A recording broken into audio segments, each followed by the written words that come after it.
பாருங்கடா, கையில் வந்து அந்த 3 பாயிண்ட்டை பிரிச்சுக்க சொன்னேன் இல்லையா, அதை பிரிச்சாச்சு. இதில் சென்டர் பாயிண்ட் பிரிச்சுக்குங்க, இதில் பிரிச்சுக்குங்க. இப்போ நம்ம வந்து இங்கேருந்து ஃப்ரில் வச்சுட்டு வர போகிறோம். ஓகேவா? ஸ்டிச் பண்ணி காட்டுறேன் பாருங்கள். இங்கேருந்து இது வரைக்கும் முதல்ல வெறுமனை தைச்சிருங்க.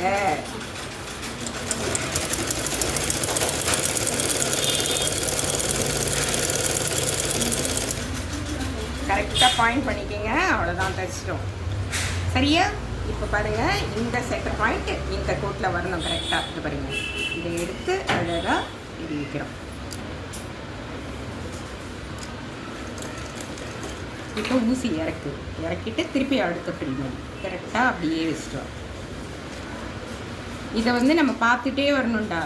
அந்த சென்டர் பாயிண்ட் அதில் வருதான்ட்டு நம்ம பார்க்கணும். அயர்ன் பண்ணுறவங்க அயர்ன் பண்ணிடுறாங்க. நாங்கள் வந்து அயர்ன் பண்ணுறது கிடையாது. எங்களுக்கு இங்கே அயர்னிங் ஃபெசிலிட்டி கிடையாது.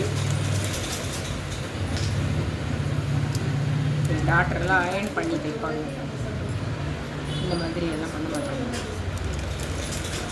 பார்த்தீங்களா? ஒரே மாதிரி வரணும். இது பாருங்க, சென்டர் பாயிண்ட் வந்துருச்சா கரெக்டாக? அதான் ஃபாலோ பண்ணணும். பண்ணலன்னா பிரிச்சிடணும் அப்போவே. அப்போ தான் நம்மளுக்கு கரெக்டாக இந்த பக்கம் வரும். இல்லைன்னா பிரித்து தைக்கணும். புரியுதுங்களா?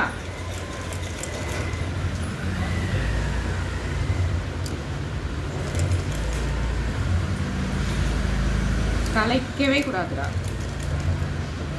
பார்த்தீங்களா? இங்கே இருக்குது இது பாருங்க, கரெக்டாக வந்துடும். அதை பார்த்துக்கிட்டே வரணும் நம்ம.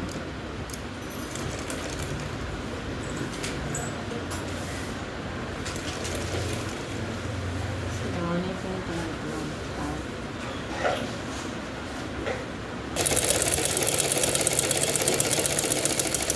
இதை சேஞ்ச் பண்ணிட்டு இதை கட் பண்ணிட்டு அதை அப்படியே டவுன் பண்ணுங்க. டவுன் பண்ணி ஃபஸ்ட்டு எல்லாத்தையுமே வந்து ப்ரிப்பேர் பண்ணுறோம்.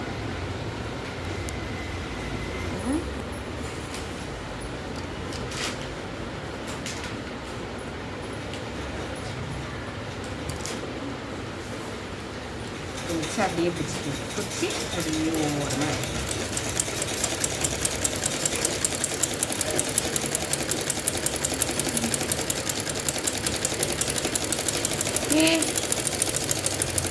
அவ்வளோதான். ஓகேவா? அவ்வளோதான். இப்போ அப்படியே பார்த்தீங்களா? அப்படியே பண்ணிடுங்க. இப்போ இப்படியே திருப்பிக்கிட்டு அவ்வளோ இருக்குது. மாற்றி வச்சுட்டியோ? இப்போ இதை பாருங்கள், இதை திருப்பிக்கிட்டு இதை ஓர தையல் படு ஓரமாக தையல் வச்சுருங்க.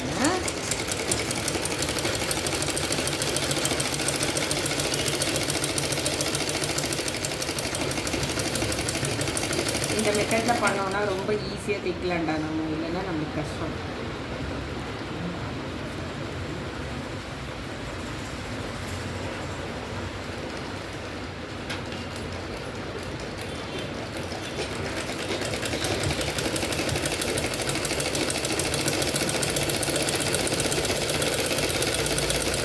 தயவுசெய்து தையல் போட்டு உடனே வெட்டிடாதீங்க பசங்களா. அதை திருப்பி பாருங்கள், ஏதாச்சும் ஃபால்ட் இருந்ததோ நம்ம திருப்பியும் கட் பண்ணிக்கலாம். அதை பிரிச்சுக்கிட்டு சுருக்கம் வராது. ஓகே, நீட்டாக இருக்கா?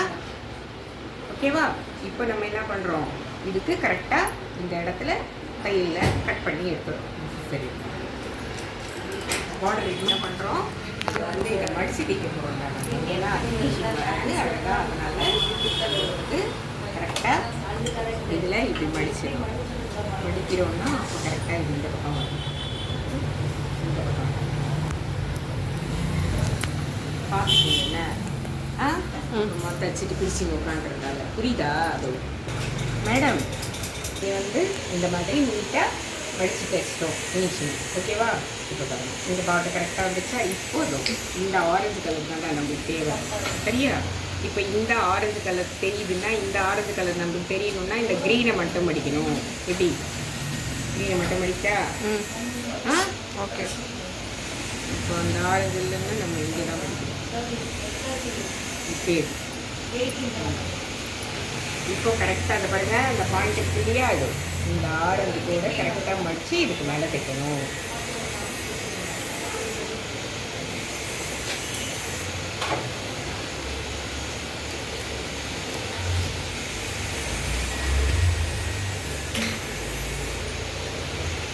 இந்த தையல் மேலே கரெக்டாக பேக்கில் பாருங்கள் எப்படி இருக்குன்னு அந்த தையலுக்கு மேலே கரெக்டாக அந்த பர்சஸ் அந்த தையல் ஃபுல்லாக கம்ப்ளீட்டாக க்ளோஸ் ஆகிடும். அழகாக இதை மடிச்சு இப்போ பாருங்கள் பின்னாடி திருப்பி பார்த்துட்டு இந்த எக்ஸ்ட்ராவெல்லாம் கட் பண்ணிடுவோம். அவ்வளோதாங்க.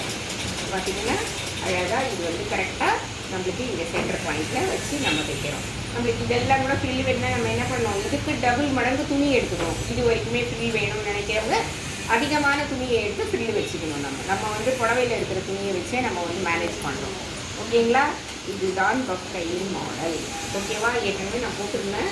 ஆனால் இது ஸ்டிச்சிங்கும் போட சொன்னதுனால இன்றைக்கி லைக் பண்ணுங்கள், ஷேர் பண்ணுங்கள், கற்றுக்கங்க. தேங்க்யூ.